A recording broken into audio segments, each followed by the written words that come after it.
العائق اللي دايما ما بيننا وما بين ان احنا نعمل اي عادة جديدة هو فكرة ان احنا بنبقى مكبرين الموضوع قوي ومتخيلين ان العادة الجديدة دي هتكون بتضيع مننا الحرية اللي عندنا، ان انا بدل ما اكون بعمل كل حاجة انا عايزها في الوقت اللي انا عايزه، لا ده انا هبقى مضطر بقى ان انا اعمل حاجات كتيرة قوي محتاجة effort وي وي وي عشان خاطر ان انا اعرف ابني العادة الجديدة دي. مع ان بالعكس تماما، لو انت فعلا عندك عادات في حياتك مخلياك ان انت عارف حياتك تكون stable و organized، هيكون عندك الوقت الكافي ان انت تكون بتفكر في اي حاجة في الوقت اللي انت عايزه وتزودها. انا امنيه فريحه، والنهارده الحلقه الثانيه من كتاب ذا اتوميك هابتس، والنهارده جايين نتكلم على حاجه مهمه قوي، وهي فكره ان حياتنا اصلا عباره عن شويه هابتس في حياتنا. يعني احنا شويه هابتس فوق بعض وهي اللي مكمله حياتنا. بمعنى ايه؟ ان اصغر تفاصيل حياتنا هي عباره عن شويه ستابس احنا بنعملها، بس الفكره الستابس دي احنا مش مدركينها او مش بنفكر فيها، لان هي من تكرارها اليومي بقت عاده ثابته في حياتنا بنعملها من غير ما نفكر. زي ايه مثلا؟ زي ان انا مثلا لو في اوضه ضلمه وفي حد دخل عليا، فانا بيبقى عندي فضول كبير قوي ان انا اعرف مين الشخص ده. عندي كريفنج كبير قوي ان انا اكون اولع النور عشان اشوف الحاجه اللي قدامي، فبقوم في لحظه بنور النور. فاول ما بنور النور بحس ان انا ساتيسفايد جدا ان انا بقيت شايف كل حاجه قدامي، فبحس بريورد كده او نشوه ان انا تمام، انا كده ما فيش اي مشكله في حياتي. فالخطوه دي علشان هي وصلتني ان انا حققت الحاجه اللي انا عايزها، وبقيت برضي الفضول اللي عندي، فخلتني ان انا بقيت وانس ان انا اشوف حاجه ضلمه او ان انا في اوضه ضلمه، على طول في جزء من الثانيه بروح ان انا انور النور. دي هابت، دي هابت انت اتعودت عليها لما جربتها في اول وتاني وتالت وعاشر مره. كل ما كان عندك عادات اكتر، كل ما كان ان انت هتكون بتبذل effort او بتبذل مجهود اقل في ان انت تفكر وتاخد قرار وتقوم تاخد الاكشن ده. لا، انت اوريدي بتقوم اوتوماتيكلي تعمل ده. تعريف العادة أصلا هي behavior معين أو سلوك معين أنت بتكرره بشكل كافي لدرجة إن هو بقى حاجة اتحفظت عندك في السبكونشيس أو في العقل اللاواعي، بحيث إن هو يقوم يعملها من غير ما يكون بيفكر أو بيجهدك أو بيخليك إن أنت تاخد أي قرار في الدنيا. هو اوريدي حافظ إن وانس إن يلاقي حاجة مثلا حصلت، في إشارة معينة حصلت، النور مطفي، فأنا أول حاجة هفكر فيها في جزء من الثانية هقوم بسرعة آخد أكشن عشان أنور النور، عشان خاطر إن أنا أشوف، لأن ده الحاجة اللي أنا حفظتها جوه دماغي. الفور ستابس دول هو ده اللي احنا جايين نتكلم عليه النهارده. اكشلي هي الفور ستابس لاي عاده في الدنيا او لاي اكشن احنا بناخده في حياتنا او لاي بيهيفير. هو ده بيكون بيمر باربع مراحل. الاربع مراحل دول لو انت عرفت تتحكم فيهم في نهايه الفيديو ده، وعرفت توصل ايه الحاجه اللي انت ممكن تكون تعملها علشان تكون مدرك تماما كل مرحله من دول ازاي تتحكم في حياتك وبتتحكم في العاده اللي عندك، اعتقد ان ساعتها ممكن يكون عندك بدايه تقدر ان انت تبني عليها عادات جديده او تكسر عليها عادات سيئه. فخليك معايا لحد الاخر وهتفهم كل حاجه. اول حاجه هو الكيو، تاني حاجه هي الكريفنج، تالت حاجه هي ريسبونس، ورابع حاجه واخرهم هي الريورد. طيب ايه بقى الكلام ده كله؟ اول حاجه الكيو هي الاشاره او الحاجه اللي بتريجر يو. بيبقى في اي بيهيفير انت بتعمله بيبقى في حاجه بتخليك ان انت تحس انك عايز تقوم تعمل حاجه. زي مثلا لما قلنا ان النور كان ضلمه، فانا محتاجه ان انا اقوم انور النور، فهو ده التريجر اللي خلاك ان انت عايز تاخد اكشن في حاجه محتاج تغيرها، في مشكله محتاج تحلها. الحاجه التانيه وهي الكريفنج، ان الحاجه دي تكون بتاتراكت يو او بتولد عندك رغبه انك تقوم تعملها. يعني ان انا دلوقتي عايزه اقوم انور النور عشان خاطر ان انا اشوف، فانا عندي رغبه كبيره قوي فضول ناحيه الحاجه دي ان انا اقوم اعملها. تالت حاجه وهي ريسبونس، هو الاكشن او البيهيفير اللي انا باخده.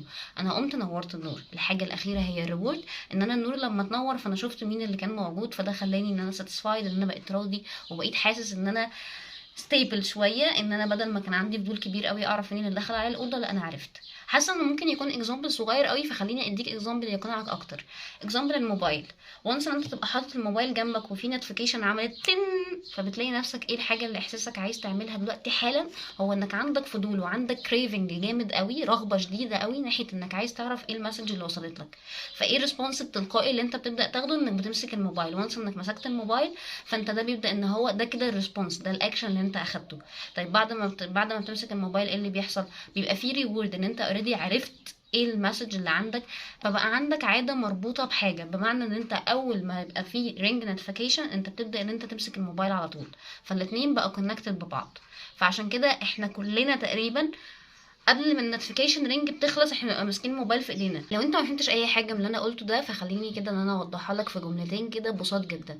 اول حاجه ان انت الكيو هو الحاجه اللي بتريجر يو او الحاجه اللي انت بتلاحظها اللي بتريجر الكريفنج عندك، يعني بتخلق رغبه عندك في انك تقوم تاخد الاكشن ده. فالرغبه دي بتموتيفيت يو او بتحفزك في انك تقوم فعلا، فلما بتقوم بتروح تاخد الريورد، فلما بتاخد الريورد بتبقى ساتيسفايد او بتخلي عندك رضا جواك وبتساتسفاي الرغبه اللي كانت جواك. فلما ده بيحصل وبتبدا فعلا انت تكون ساتيسفايد، ده بيبدا ان هو يتكرر، لان انت اوريدي وصلت للنتيجه اللي انت عايزها. فهتلاقي نفسك انك وانس ان التريجر ده او الحاجه الكيو اللي انت لاحظته ده اتكرر مره تانية، هتلاقي نفسك بتاخد الاكشن.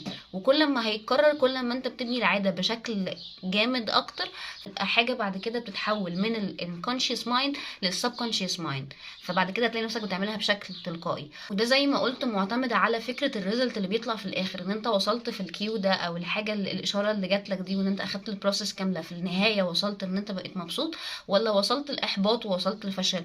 لو وصلت الاحباط وفشل هتلاقي نفسك انك مش عارف تكمل الحاجه دي او مش عارف تعيد البروسيس من الاول تاني لنفس الاكشن او البيهيفير ده. بس لو انت وصلت في الاخر ان الريورد ده satisfied you، ان هو حسسك ان انت مبسوط وراضي والدنيا لذيذه معاك، فهتلاقي نفسك انك بتكرره. اوكي، انا فهمت كل حاجه انتي قلتيها والدنيا زي الفل، بس انا ستيل مش عارف انا المفروض اعمل ايه. بص بقى، زي ما انا دايما بقولك في كل الفيديوز اللي انا بقولها وفي اي حاجه انا بتكلم فيها مع اي حد في حياتي، ان دايما الاكشن بيكون من عندك. be the change that you want to see in the world. فهي كل حاجه بتكون من عندك انت بدايه ونهايه. المفتاح في اللي انا هقوله دلوقتي ده هو فكره ادراكك لكل حاجه في حياتك. محدش ابدا هيديك الحل، ولا اللي انا هقوله دلوقتي هيديك الحل. انا بس مجرد ان انا بديك او الكاتب بيديك شويه كده سباركس او شويه حاجات بتنور في دماغك، فلما تنور انت اللي هتقوم تدور على حلها، مش اي حد تاني في الدنيا. الفور ستيبس هم معانا، بس الفكره ان انا علشان احقق كل ستيب منهم او عشان ان انا اتحكم فيهم مش هم اللي يتحكموا فيا، انا هبدا اسال نفسي على كل حاجه منهم سؤال. اول حاجه ان الجول ده ازاي ان انا هخلق له كيو، او ازاي ان انا هخلق له اشاره، حاجه تتريجر عندي الرغبه في ان انا اكون عايزه اقوم انجز او اوصل للنتيجه بتاعه الاكشن ده او الجول ده.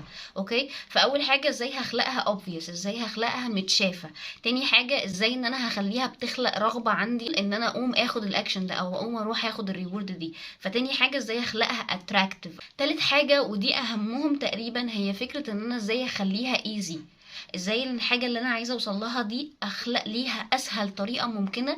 لان زي ما قلنا دايما ان البرين بيتجه ناحيه الحاجه السهله او الحاجه اللذيذه، مش الحاجه اللي هتعمل effort وكده. فاحنا بنكسل وبنبروكاستنيت بشكل كبير قوي. فعشان كده ازاي اخلق الحاجه دي بشكل سهل، اسهل لها كل الطرق اللي في الدنيا. انا عايزه اروح الجيم وابني مش عارفه ايه، بنزل الجيم اللي تحت البيت بجد، حتى لو كان المكان مش افضل حاجه في الدنيا، بس انا بسهل على نفسي على قد ما اقدر الاكشن اللي انا محتاجه اخده ده علشان يبقى سهل ان انا اقوم بسرعه اخد الريسبونس. اخر حاجه معانا بقى، ودي برضو شايفه ان هي مهمه قوي، فكره ان انا لازم اخلق الريورد او النتيجه دي تكون بتساتسفاي مي، يعني ذات قيمه، او ان انا فعلا وصلت فيها لحاجه ممتعه، عرفت ان انا اوصل لاحساس ان انا بقيت موتيفيتد اكتر ان انا اروح اخد الاكشن من الاول وجديد، احساس حلو او في حاجه حلوه انا وصلت لها من خلال الريورد ده. فلما هوصل ان انا بقيت ساتسفايد، الريورد دي هتكون مربوطه بالكيو. فانا وانس ان انا يبقى في حاجه بتعمل كده في دماغي، اول ما اشوف الكيو ده مره تانية هلاقي نفسي ان انا باخد الاكشن بسرعه. فانا كده بنيت عاده جديده. العكس بقى تماما، لو انت عايز تتخلص من حاجه وحشه، خلي بقى اشوف الاربع اسئله اللي احنا سالناهم دول واعكسهم. ازاي ان انا اخلي الحاجه دي مش متشافه قدامي. وعلى فكره دي نقطه مهمه قوي. صعب قوي ان انا اكون مثلا بعمل دايت وماما كل يوم بتعمل محشي. ما طبيعي يا جماعه، انا بني ادمه. انت كده بتصعبها قوي على نفسك. دور على طريقه تانية تخلي ان الحاجه دي مش متشافه. خلي مثلا ان انت شغلك هتنزل بدري، فانت مش هتشوف الغدا وهو بيتجهز، ولما ترجع بالليل بلغهم ان خلصوا الاكل ما تسيبوليش نصيبي، بشيلوا الاكل من قدامي. فتبقى انت دايما عامل حسابك انك بتاكل في الشغل مثلا، مش بتاكل في البيت. ايا كان الحاجه اللي عامله لك عائق في حياتك، على قد ما تقدر دايما شيل من قدامك الحاجه، لان انت بني ادم. فشيل الحاجه من جذورها، ده هيبقى اسهل بكتير من ان انت تبقى بتتحكم في نفسك ان الموبايل قدامي فيه نوتيفيكيشن كتير وانا ماسك نفسي. طب ما ليه ما تشيله من قدامك اصلا؟ شيله من قدامك لفتره، هتلاقي نفسك ان الموضوع بقى اسهل بكتير. الحاجه التانية ان انا اخلي ان الكيو ده مش بيأتراكت مي. الحاجه التالتة ان هي تكون صعبه. اخر حاجه بقى ان انا اكون بخلي ريورد ناحيه الحاجه دي ان هي ما تبقاش بتعملي ساتسفاكشن، فده بالتالي هيخليني ان انا ما بقيتش ربطها. يعني انا لما بوصل في نهايه الاكشن اللي انا اخدته ان الحاجه دي احبطتني، او انا الاكشن ده مش هعمله تاني ان هو اصلا مضر جدا بالنسبه لي. على فكره، احنا الاكشنز الوحشه اللي في حياتنا مش بنربطها بريورد وحشه. يعني انا مثلا لما باجي اتفرج على مسلسل انا ببقى مبسوطه، بس الفكره ان انا لو اقنعت نفسي ان المسلسل ده هو اللي بيعطلني عن المش عارفه ايه، او انا مثلا بسببه سقطت في الماده الفلانيه، فهلاقي نفسي ان بدل ما انا كنت مبسوطه في المسلسل، لا ده انا بقى عندي ريورد او ريزلت وحشه. فالفكره كلها في الادراك. بجد مفتاح اي حاجه يا جماعه بجد في الادراك.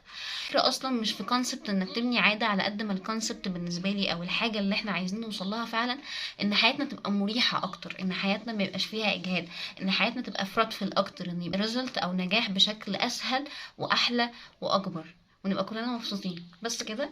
اتمنى ان انتوا تكونوا استفدتوا واتبسطتوا، واتمنى كمان ان انتوا ما تنسوش تعملوا فولو عشان نكمل الكتاب ده، لاني بجد كل ما بقرا تشابتر بحس ان هو بيحفزني ان انا اكمل الكتاب اكتر. يومكم كله لذيذ. باي باي.